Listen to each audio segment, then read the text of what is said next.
بسم اللہ الرحمن الرحیم انا فتحنا لک فتحا مبینا پارہ 26 سورۃ الفتح رکوع 1 آیت نمبر 1۔ واقعہ حدیبیہ کے حوالے سے 11واں جز یا 11واں قصہ ہے۔ بنیادی بات یہ ہے کہ جب بیعت رضوان ہوئی اور 1400 صحابہ کرام نے رسول اللہ صلی اللہ علیہ وسلم کے ہاتھ پر بیعت جہاد کی، تو اہل مکہ پر اللہ تعالی نے مسلمانوں کا رعب مسلط کر دیا،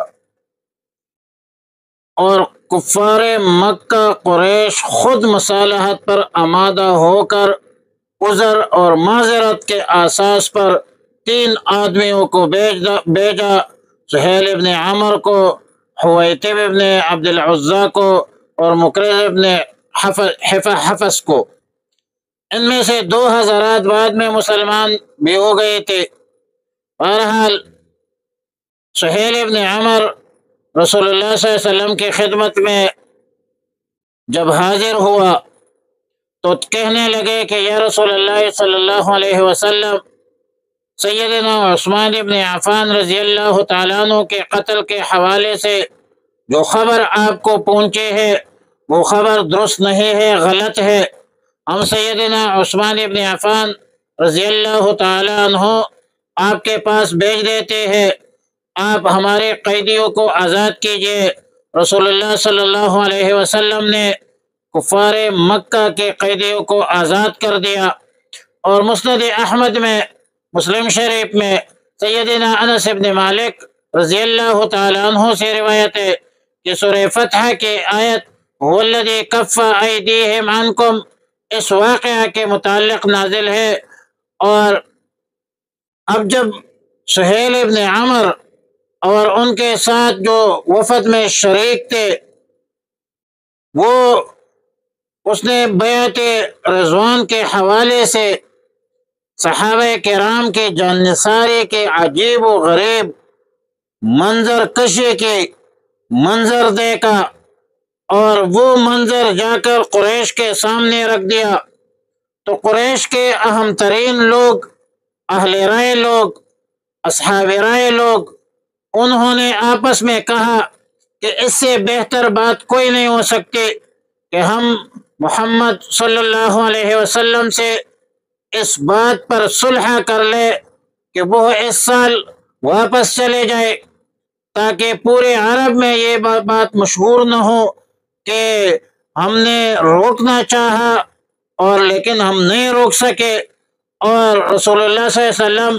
اور صحابہ کرام زبردستی مکہ مکرمہ میں داخل ہوئے، لہذا رسول اللہ صلی اللہ علیہ وسلم اور صحابہ کرام اس سال واپس چلے جائے، اگلے سال عمرہ کے لیے تشریف لائے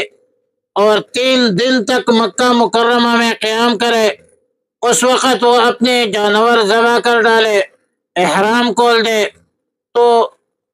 سہیل ابن عمر جو ہے اس نے یہ پیغام لے کر رسول اللہ صلی اللہ علیہ وسلم کی خدمت میں دوبارہ حاضر ہوئے۔ رسول اللہ صلی اللہ علیہ وسلم نے جب سہیل کو دیکھا تو فرمایا کہ معلوم ہوتا ہے کہ اس قوم نے صلح کا ارادہ کر لیا۔ رسول اللہ صلی اللہ علیہ وسلم چند جانوں تشریف فرماتے، صحابہ کرام میں سے عباد ابن بشر اور سلمہ ہتھیاروں سے مسلح تھے اور رسول اللہ صلی اللہ علیہ وسلم کی حفاظت کے لیے کڑے تھے۔ سہیل جب آیا تو رسول اللہ صلی اللہ علیہ وسلم کے سامنے بیٹھ گیا، قریش کا پیغام پہنچایا۔ صحابہ کرام تقریباً عموماً اس بات پر راضی نہیں تھے کہ وہ اس وقت بغیر عمرہ کے احرام کھول دے، یہاں تک کہ سہیل کے ساتھ سخت گفتگو کی آوازیں بھی بلند ہو گئی اور پس بھی ہوتی تھی، یہاں تک کہ عباد ابن بشر نے سہیل کو ڈانٹا کہ رسول اللہ صلی اللہ علیہ وسلم کے سامنے آواز بلند مت کرو۔ طویل گفتگو کے بعد رسول اللہ صلی اللہ علیہ وسلم نے اس شرط کو قبول فرمایا اور صلح کے لیے راضی ہو گئے۔ سہیل نے کہا کہ ہم صلح نامہ ابھی لکھ لیتے ہیں۔ رسول اللہ صلی اللہ علیہ وسلم نے سیدنا علی المرتضیٰ رضی اللہ تعالیٰ عنہ کو بلایا اور فرمایا کہ لکھ لو بسم اللہ الرحمن الرحیم۔ سہیل نے یہاں سے بحث شروع کی کہ لفظ رحمان اور رحیم ہمارے محاورات میں مستعمل نہیں ہوئے،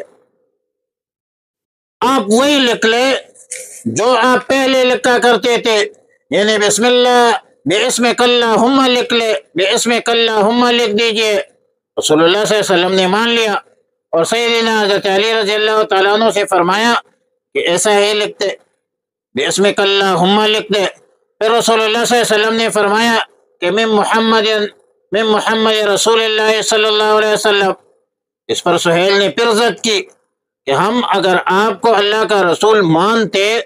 تو بیت اللہ سے نہ روکتے، ہم تو آپ کو اللہ کا رسول مانتے نہیں ہے، لہذا آپ صرف محمد ابن عبداللہ لکھوائے۔ رسول اللہ صلی اللہ علیہ وسلم نے اس شرط کو بھی منظور فرمایا اور سیدنا علی المرتضیٰ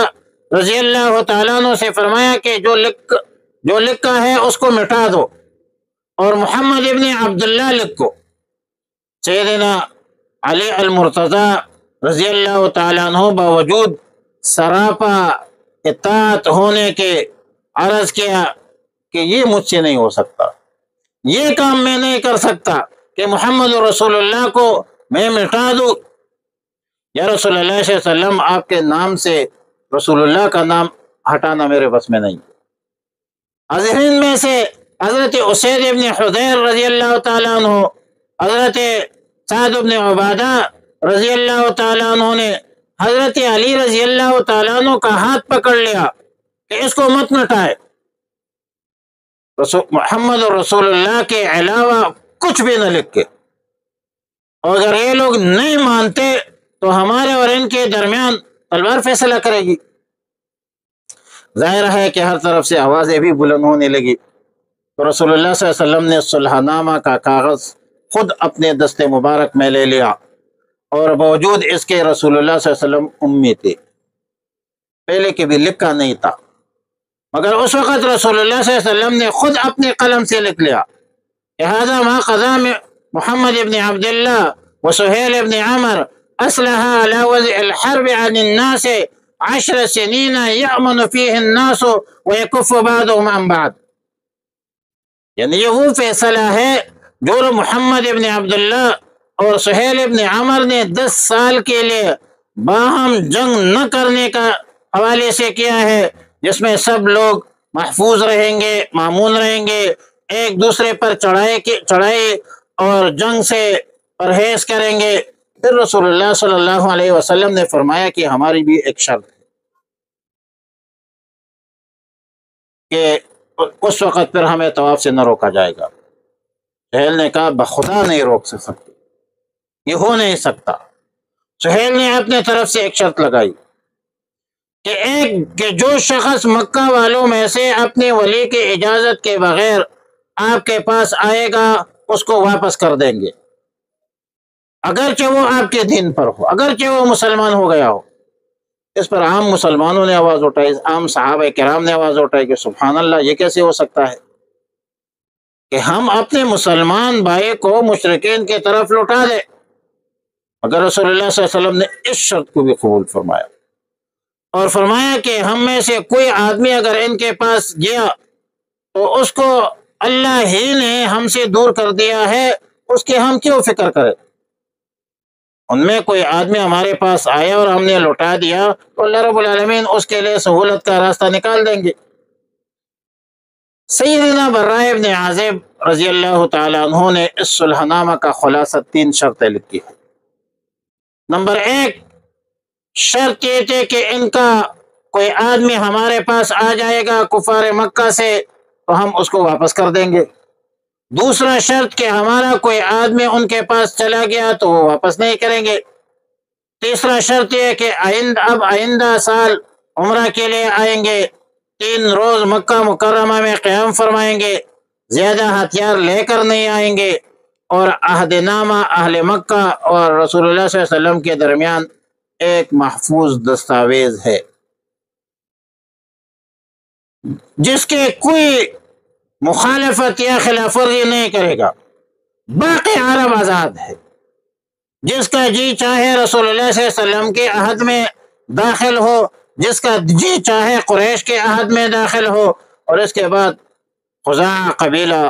اچل کر کہنے لگے، نعرہ لگایا کہ ہم رسول اللہ صلی اللہ علیہ وسلم کے عقد اور عہد میں داخل ہیں۔ بنو بکر آگے بڑھے، انہوں نے کہا کہ ہم قریش کے عقد و عہد میں داخل ہوتے ہیں، اور یہ وہ شرائط تھی کہ جس کی بنیاد پر 10 سال تک معاہدہ ہوا، اور پھر اگلے سال کیا وہ ہوا اور اس ضمن میں کیا معاملات طے ہوئے، تو انشاءاللہ یہ کل کے اگلے درس میں انشاءاللہ العزیز۔ وصلی اللہ تعالی علی خیر خلقہ محمد